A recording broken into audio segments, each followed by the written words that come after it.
ನಿಸರ್ಗ ಬಂದ್ಮೇಲೆ life super ಆಯ್ತು ನೋಡ್ರ. ಫೇಸಲ್ಲಿ ಗ್ಲೋ ಬಂತು, ಎಲ್ರು ರೆಕಾಗ್ನೈಸ್ ಮಾಡತ್ತಾರ ಆದ್ರು. ಕ್ರೇಜಿ ಅನ್ಕೊಳ್ಳಿ. ಏನ್ ಇವ್ನು ಒಬ್ನಿಗೆ ನಾ ಗರ್ಲ್ ಫ್ರೆಂಡ್ ಇರೋದು? ನನ್ನನ್ನು ಯಾರು ರೆಕಾಗ್ನೈಸ್ ಮಾಡಲ್ಲ ಅಲ್ವಾ?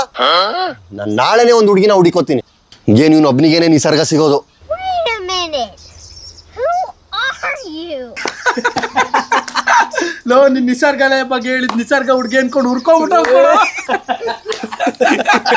ಏನು ನಿಸರ್ಗಾಲಯನ? ಹೌದು, ನಿಸರ್ಗಾಲಯ ಅವರ ರಕ್ತಚಂದನ ಫೇಸ್ ವಾಶ್ ಮತ್ತೆ ಲಕ್ಸುರಿ ಫೇಸ್ ಕ್ರೀಮ್ ಈ ತರ ಇದ್ದ ನನ್ ಡಲ್ ಸ್ಕಿನ್ ನ ಈ ತರ ಗ್ಲೋ ಆಗೋ ತರ ಮಾಡಿದೆ. ಇದರಲ್ಲಿರೋ ರಕ್ತಚಂದನ ಅಂದ್ರೆ ರೆಡ್ ಸ್ಯಾಂಡಲ್ವುಡ್ ಸ್ಕಿನ್ ನ ಬ್ರೈಟ್ನಿಂಗ್ ಮಾಡೋದಕ್ಕೆ ಮತ್ತೆ ಪಿಗ್ಮೆಂಟೇಷನ್ ನ ರಿಡ್ಯೂಸ್ ಮಾಡೋದಕ್ಕೆ ಹೆಸರುವಾಸಿಯಾಗಿದೆ. ಹಾಗೆ ಇದರಲ್ಲಿರೋ ಮಂಜಿಸ್ತಾ ಇಂಗ್ರೀಡಿಯೆಂಟ್ ಬ್ಲಡ್ ಪ್ಯೂರಿಫಿಕೇಶನ್ ಗೆ ಹೆಲ್ಪ್ ಮಾಡಿ ಕಾಂಪ್ಲೆಕ್ಷನ್ ನ ಇಂಪ್ರೂವ್ ಮಾಡಿ ಸ್ಕಿನ್ ಕ್ಲಿಯರ್ ಆಗೋದಕ್ಕೆ ಸಪೋರ್ಟ್ ಮಾಡುತ್ತೆ. ಇದರಲ್ಲಿರೋ ಕುಮಾರಿ ಇಂಗ್ರೀಡಿಯೆಂಟ್ ಅಂದ್ರೆ ಅಲೋವಿರಾ ಡೀಪ್ ಆಗಿ ಹೈಡ್ರೇಟ್ ಮಾಡಿ ಸ್ಕಿನ್ ನ ಹೀಲ್ ಮಾಡಿ ನೀವು ಯಂಗ್ ಆಗಿ ಕಾಣೋದಕ್ಕೆ ಹೆಲ್ಪ್ ಮಾಡುತ್ತೆ. ಫೇಸ್ ವಾಶ್ ಆಗ್ತಿದ್ದಂಗೆ ನಾನು ಯೂಸ್ ಮಾಡಿದ್ದೆ ನಿಸರ್ಗಾಲಯ ರಕ್ತಚಂದನ ಅವರ ಲಕ್ಸುರಿ ಫೇಸ್ ಕ್ರೀಮ್. ಇದರಲ್ಲಿರೋ ಕಾಂಚನರ ಇಂಗ್ರೀಡಿಯೆಂಟ್ ಡಿಟಾಕ್ಸಿಫಿಕೇಶನ್ ಗೆ ಯೂಸ್ ಮಾಡಿ ಸ್ಕಿನ್ ಟೆಕ್ಸ್ಚರ್ ನ ಇಂಪ್ರೂವ್ ಮಾಡುತ್ತೆ. ಓವರ್ ಆಲ್ ಆಗಿ ನಿಸರ್ಗಾಲಯ ರಕ್ತಚಂದನ ಅವರ ಫೇಸ್ ಕ್ರೀಮ್ ಮತ್ತೆ ಫೇಸ್ ವಾಶ್ ಪ್ರಾಡಕ್ಟ್ಸ್ ನನ್ ಡಲ್ ಸ್ಕಿನ್ ನ ಈ ರೀತಿ ಗ್ಲೋ ಆಗೋ ತರ ಮಾಡಿ. ನೀವು ಇದೇ ತರ ಗ್ಲೋ ಆಗಬೇಕು ಅಂತಂದ್ರೆ ಈ ರೀಲ್ ನ ನನಗೆ ಶೇರ್ ಮಾಡಿ, ಹಾಗೆ ಗ್ಲೋ ಅಂತ ಕಮೆಂಟ್ ಮಾಡಿ. ನಾನು ಈ ಪ್ರಾಡಕ್ಟ್ ಲಿಂಕ್ ನ ಡೈರೆಕ್ಟ್ ಆಗಿ DM ಮಾಡಿ ಕೊಡ್ತೀನಿ. Thank you.